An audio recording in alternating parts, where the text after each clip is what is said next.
Imaginable that the President of the United States and Iran would chat.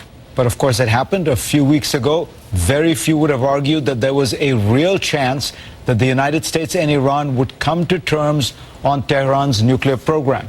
But that is exactly what my next guest says. And he should know he is the man charged to negotiate a nuclear deal for Iran.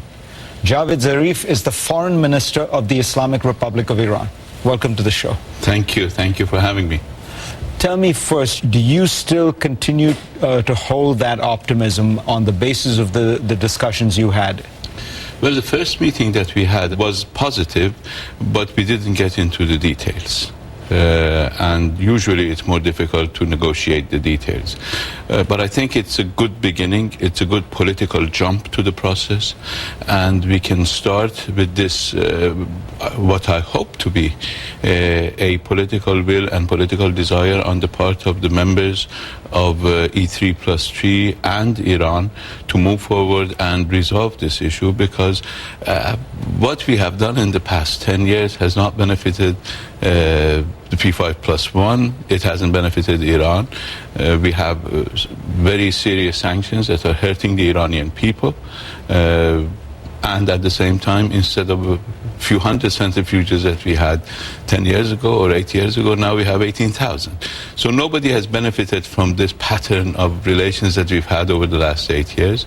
There is a need for change, and I hope that everybody realizes that we need to change that process, put an end to something that was a lose-lose situation, and hopefully begin something that will be to the benefit of everybody. So let me ask you, why does Iran need nuclear energy? You are one of the largest oil exporters in the world.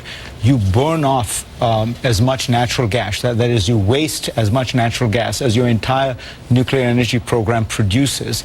This is a huge investment, and you're enriching, creating, as you say, thousands of centrifuges, enriching uranium up to 3.5%. It does seem odd that the world's fifth largest petroleum exporter at its peak would need this massive investment in nuclear energy for peaceful electricity when you have so many sources in oil and gas. Well, there are several answers to your question, but in order to be brief, let me just point to them. The first is that diversification of energy resources is a policy that is recommended. Going through alternative sources of energy is now the major policy option that, both from an environmental perspective as well as from sustainable development perspective, is being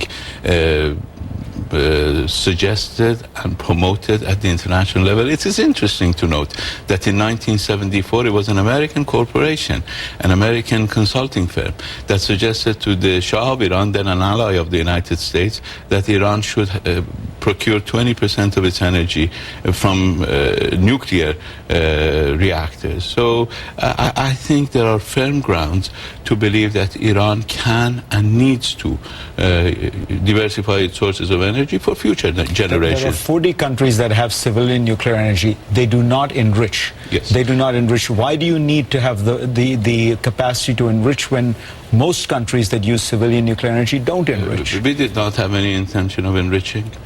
We owned 20% of an enrichment company in France called Eurodiv. Unfortunately, we were not able to even get a gram of enriched uranium from them.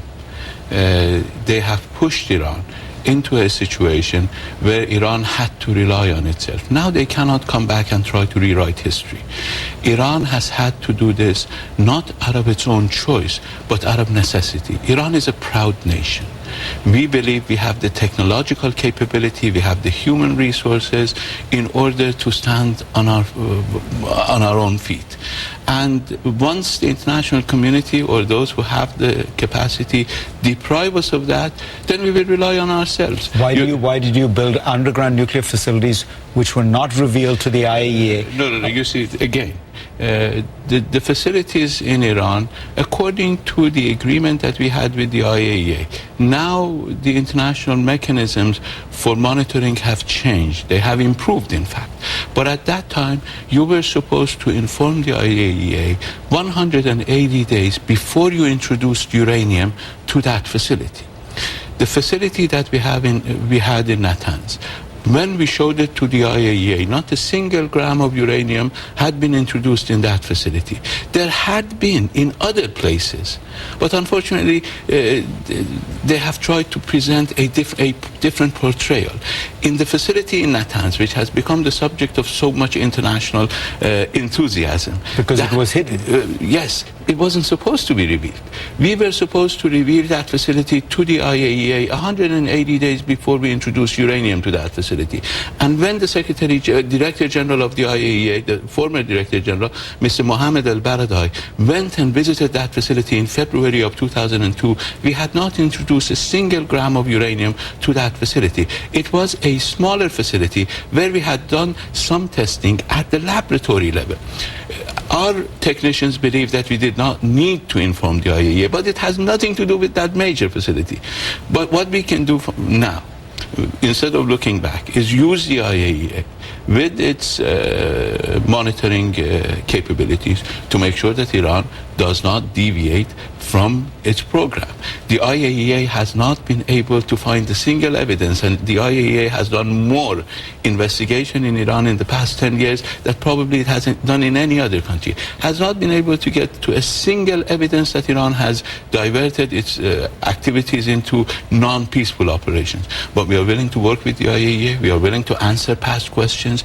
We are willing to take the path of confidence building and transparency in order to remove any doubt, because as I said, it is in our own interest to make sure that the international community considers our program to be totally peaceful and totally proliferation resistant. We're going to take a break. There's